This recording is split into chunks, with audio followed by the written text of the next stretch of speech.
Olá, retomando agora o segundo bloco, nós estamos aqui com o Ricardo Ricanato, um amigo, empresário, com uma veia empreendedora incrível, e nós estamos aqui falando sobre a sua trajetória, Ricardo. E assim, tem muita coisa que você falou aqui. O nosso podcast é muito curto para o tamanho da sua história, tá? A gente vai tentar aqui extrair pelo menos os pontos principais e com certeza nós vamos ter que fazer outros podcasts para poder explorar outros assuntos. Mas eu gostaria que você falasse, então você estava falando um pouco sobre a questão da sua trajetória até que a Ricanato pudesse aí ter uma vida própria, né? Falando que foi aí do começo do investimento, né, de Palmas até começar realmente os loteamentos começarem a fluir, demorou em torno aí de 10 anos. Fala um pouco sobre esse início, depois de toda essa trajetória, como é que começou as coisas fluírem na parte imobiliária? Então, a partir do ano 2000, a gente começou a ter um pouco mais de atenção naquela região onde ficam nossas áreas, através do Santa Bárbara, né? A gente começou a vender alguns lotes ali no Santa Bárbara. Foi onde começou a despertar o interesse da população em começar a explorar aquela região, porque até então era Taquaralto e Aureniz, né? Primeira etapa foram quantos lotes? Ali no Santa Bárbara, em torno aí de uns 300 lotes, 300 lotes. mais ou Hoje menos. nós estamos falando de 6.000 lotes, ok? Entre vendidos, estoque, projetados, é isso. 6.000 lotes. Imagina, mas vocês não começaram com 100.000 lotes, vocês começaram com 300 Foi lotes. 300 lotes. Isso é importante a gente colocar. E aí foi o primeiro projeto, foi o projeto Santa Bárbara. Jardim Santa Jardim Bárbara. Santa Bárbara. Depois, logo na sequência, veio o Jardim Aeroporto, que é uma sequência do Santa Bárbara, juntamente com Certo. Santa Helena. Mas assim, ainda vendendo bastante dificuldade, porque você tinha o Jardim Santa Bárbara, a gente fez um acordo com um negócio com a prefeitura, na época do Fenelon, e ali a prefeitura colocou infraestrutura e nos pagou com um lote, né, com infraestrutura. Pagou a nossa área como se a gente fosse um terrenista e a prefeitura um Sim, sim. loteador. Depois, logo na sequência, fez um outro contrato para mais 3 áreas, que essas 3 áreas assim, ainda não progrediu. A Ricanato que teve que tomar conta, que é o Jardim Sônia Regina, o Jardim Santa Helena. E o Jardim Aeroporto já foi um loteamento que foi 100% nosso. A gente tinha que fazer toda a infraestrutura. Então, a gente buscou algumas parcerias. A primeira não foi muito exitosa, né? A gente não conseguiu atingir o nosso objetivo, que era o parceiro colocar a infraestrutura, né? Entrar com recursos para colocar a infraestrutura, para poder alavancar as vendas. Depois procuramos um outro parceiro maior que ainda deu mais prejuízo para a gente ainda do que resultado. E a gente, assim, foi aprendendo com Ricardo, erro, aprendendo com algumas exceções, até a gente chegar num ponto que a gente falou assim, não, se a gente não fizer tudo por conta própria nossa, não vai dar certo. Ficar dependendo de parceria, infelizmente, naquela época não foram exitosas. Então foi quando a Ricanato começou a dar o pulo do gato, foi nesse momento. Quando a gente selou, abraçou tudo. a gente falou assim, não, vamos dedicar todos os nossos esforços aos loteamentos. Então, assim, eu tinha essas atividades paralelas, né? Meu pai também dedicava a outras coisas, falou, não, vamos dedicar nossos esforços realmente a Ricanato, a fazer acontecer, né? Então, passado mais uns anos, a gente sentiu a necessidade de montar também uma segunda empresa, que é a Ricanato Imóveis, para poder vender os nossos lotes, né? E mais na sequência a gente também resolveu montar a Ricanato Construtora, para poder executar as obras nos nossos loteamentos.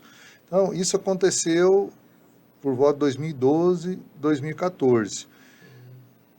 Entre 2000 como eu comecei falando, né, que em 2001 começou as vendas, ainda foi bem devagar, foi escalonando bem pouquinho, até 2004, 2006, 2008 começou a dar uma melhorada, mas assim, dentro dessas parcerias que não foram muito exitosas, que deram mais prejuízo que resultado, mas assim, já começou a aumentar o volume de carteira da Ricanato. Até que chegou no momento que a gente desfez as parcerias e começou a ter a carteira própria, ainda pequena, não era suficiente para a gente poder colocar a infraestrutura em todos os loteamentos que a gente precisava. Certo. E a gente começou tinha bastante dificuldade mesmo, né? De pegar, fazer investimento em banco, pegar empréstimo em banco, para poder fazer infraestrutura e tal. E, assim, compramos, quando fomos montar a consultora, compramos equipamento financiado, enfim, fomos assim, como todo empresário, né, tem que fazer para crescer, ele tem que abrir mão de muitas coisas para poder dar certo, Eu, né? eu, eu conheci o seu pai, tive a honra de conhecer, apesar dos desafios e com as dificuldades, mas sempre com muita hombridade, muita honestidade, muita seriedade nas coisas dele. Eu queria te fazer uma pergunta, porque o empreendedor realmente sente na veia, né? E eu estou gostando muito do que você está me passando aqui, porque isso acaba inspirando outras pessoas. Tem pessoas que vai estar vendo esse podcast e entender que não é um processo simples, né? Tem uma caminhada. E a pergunta é, primeiro nasceu como incorporadora, depois foi avançando para ser imobiliária também, depois para ser incorporadora. Em determinada fase de um negócio, é natural que a gente acabe pulverizando muito as nossas atividades com o objetivo de verificar aonde eu vou acertar e aonde vai ter o maior retorno. É natural. Todo empreendedor geralmente começa assim. Ele coloca uma coisa, coloca uma outra, para tentar, e aí você vai medindo qual daqueles negócios que merecem que você gaste mais tempo e energia. Quando você encontra essa visão e você gasta tempo e energia, não tem como não florescer. Foi isso que aconteceu com o Recanato. Vamos unir todas as forças da família e vamos trabalhar isso aí, juntamente com o próprio movimento do mercado, correto? É assim, porque até assim, a gente tinha muito claro, né, desde o início, que a questão de loteamento era o foco nosso, né? Meu pai sempre falava isso e fala até hoje, não, a gente vai ter lote aqui, Ricardo, para os seus filhos e para os seus netos, né? É Essa muito visão era lote, clara. né? Então a gente tinha sempre essa visão. A situação da gente ter que trabalhar com outros negócios é porque realmente ainda não era o momento ainda De de girar. expansão, né, Sim. naquela região. A gente também não ia poder queimar lote, queimar produto também, vender a qualquer preço, qualquer custo, porque também Certo. para a gente não compensava. Então a gente fez essa opção que, obviamente, não era o foco principal e se desse resultado, se desse certo, e se crescesse, beleza.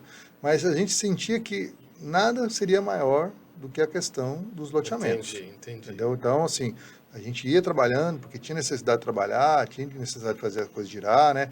Eu até não falei no bloco anterior, né, ainda tive uma agência de viagem ainda, né? Assim, Da agência eu lembro. então, tinha a Ricanato Viagem, foi em No Palma 2008. Shopping, eu acho que ela funcionou. A primeira loja foi na rua, ali, perto, de frente à Praça de Girassóis. Depois a gente foi para o Palma Shop, depois a Isso, eu gente lembro foi do para o Palma Capim Shopping. Dourado. Nesse meio tempo, era uma agência de passagens e pacotes. Aí a gente montou uma operadora, que a gente começou a trabalhar no Jalapão. A gente, em 2009, 2010, a gente eram 5 operadoras apenas que trabalhavam no Jalapão. Naquela época eu já trabalhava com o Jalapão. Então, na verdade, você já tem o desbravar faz parte da sua família, né, chefe? Sim. Então, hoje tem mais de 100 empresas, talvez, mas a gente, desde 2010 que a gente trabalhava lá. Foi quando meu pai falou, Ricardo, a gente, desde 2007, 2008, a gente começou a dedicar um pouco mais, mas mesmo assim ainda tinha essa atividade, falou, Ricardo, acho que a gente tem que parar de vez e vamos dedicar tudo. Então, a gente fechou, vendemos os carros, né? Fiz uma parceria com a empresa de turismo, depois eu saí totalmente para me dedicar a Ricanato. Então, assim, a gente tinha essa visão clara que os loteamentos eram o nosso grande negócio.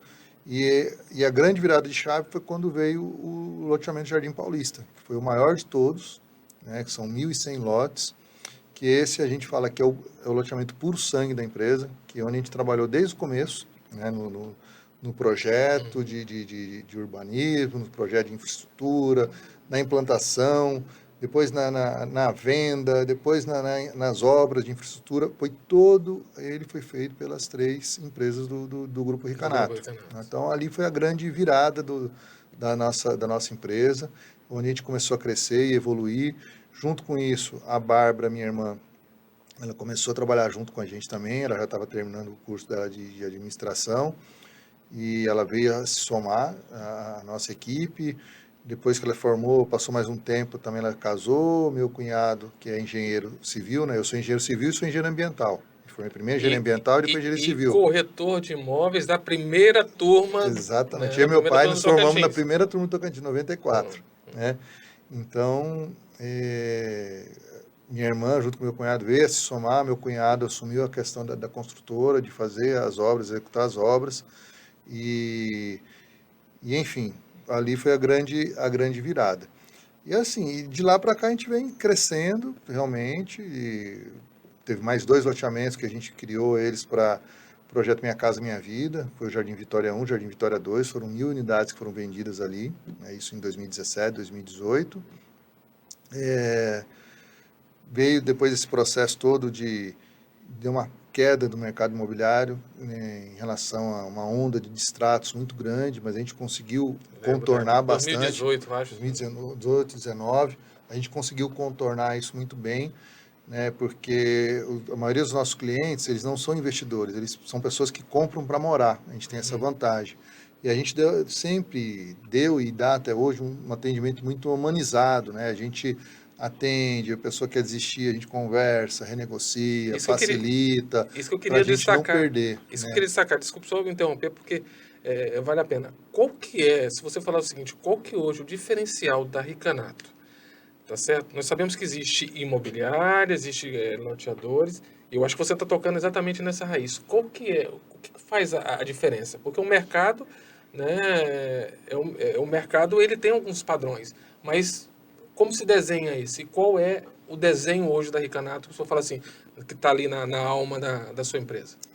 Olha, acho que o mais importante é essa questão de tratar o nosso cliente de forma humanizada, de recebê-lo, de ouvi-lo, né, de entendê-lo. Isso é uma coisa que a gente herdou isso do meu pai, né, de respeitar as pessoas, né, e, assim, com isso a gente tem um contrato, beleza, mas o que for possível a gente fazer dentro do contrato que facilite para o cliente uma renegociação, né, um desconto de taxa, de juros e tal, para poder manter o cliente, porque a gente sabe que assim, a maioria dos nossos clientes são trabalhadores, são pessoas autônomas, a pessoa que vende espetinho, que vende picolé, né, que compra uma loja para comprar, para construir sua primeira casa, para sair do aluguel. Então, todo mundo tem muita Certo. dificuldade. A gente não pode chegar e acabar com o sonho de todo mundo. Então, a gente é muito sensível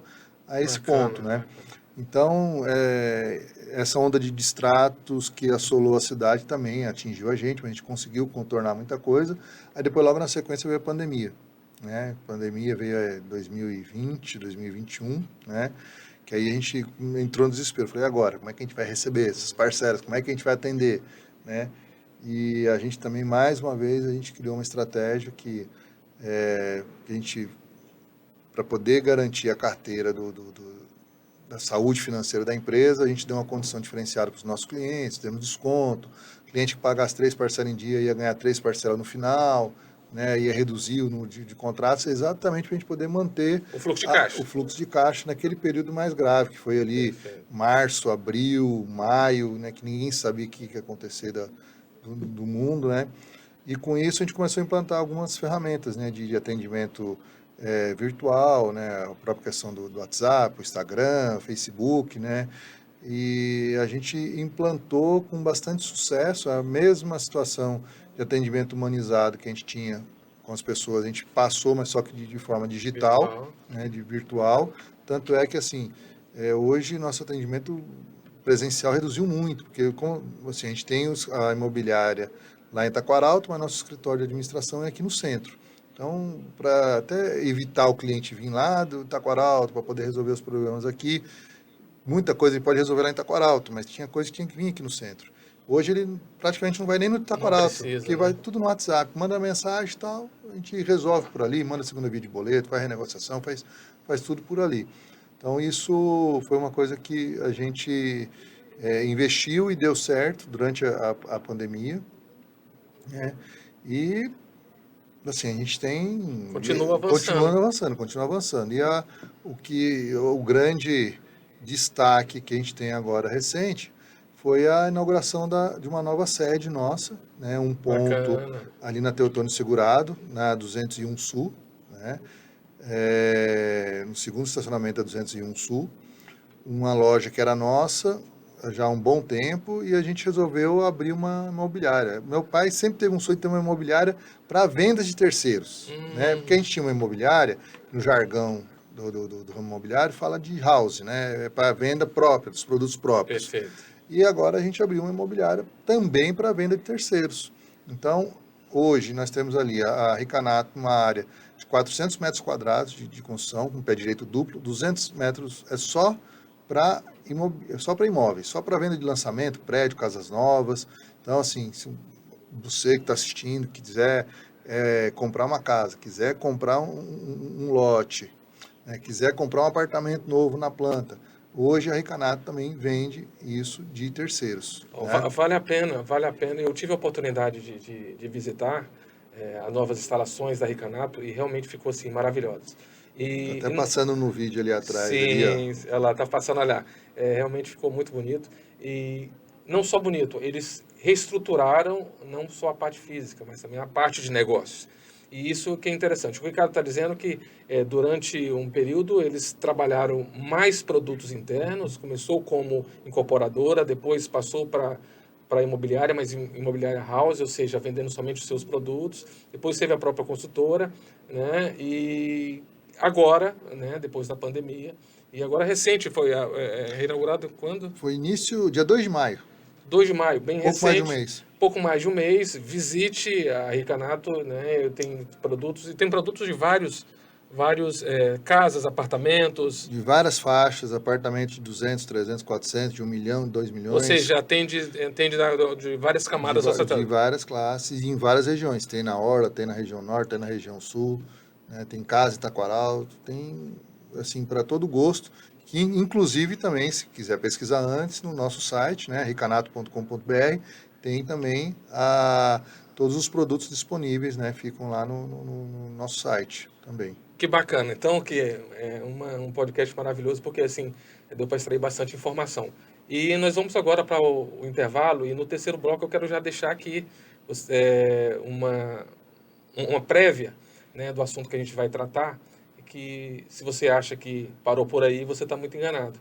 Ele também é presidente do Capital Futebol Clube. Então, eu quero também explorar um pouco, isso não do ponto de vista somente do esporte, mas do ponto de vista do empresário desse segmento. Então, até o próximo bloco.